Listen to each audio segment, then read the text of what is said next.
In the Vatican, a third city-state was officially created in 1982. That city-state is called the District of Columbia and is located on 10 square miles of land in the heart of Washington. The District of Columbia flies its own flag and has its own independent constitution. Although geographically separate, the city-states of London, the Vatican, and the District of Columbia are one interlocking empire called Empire of the City. The flag of Washington's District of Columbia has 3 red stars, one for each city-state in the 3-city empire. This corporate empire of 3 city-states controls the world economically through London's inner city, militarily through the District of Columbia, and spiritually through the Vatican. The Constitution for the District of Columbia operates under a tyrannical Roman law known as Lex Fori, which bears no resemblance to the U.S. Constitution.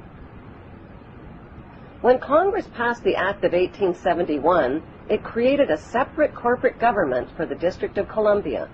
This treasonous act allowed the District of Columbia to operate as a corporation outside the original Constitution of the United States and outside of the best interests of American citizens.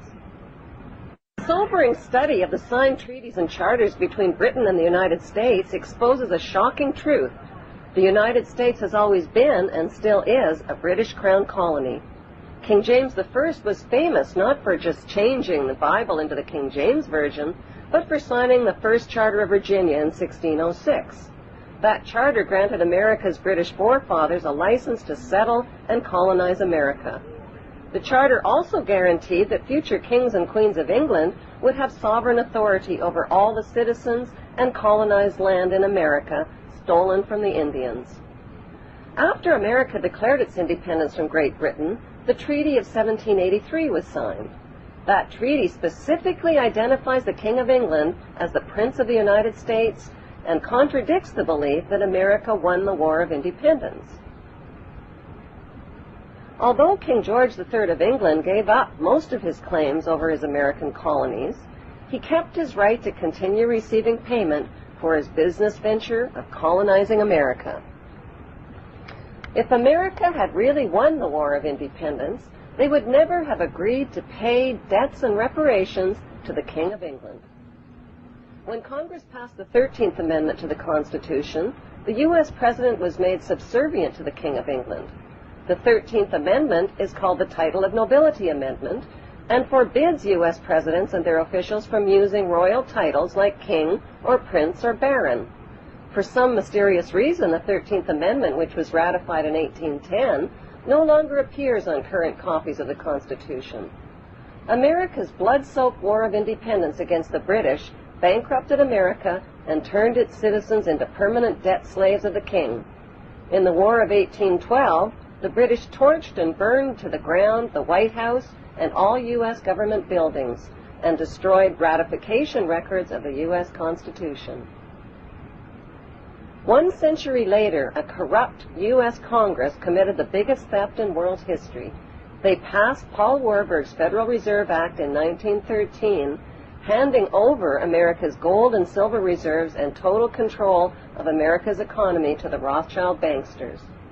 Most Americans still believe that the Fed, or Federal Reserve, is the government. It is not.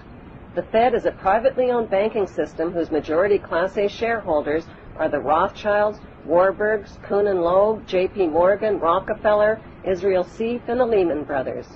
This private banking cartel is the Fed and is never audited and never pays taxes. They print and design America's money, which displays their symbols of an Egyptian pyramid, a Masonic all-seeing eye, and the words, "In God we trust." Who exactly is the God they trust? They also collect American taxpayers' money through the IRS.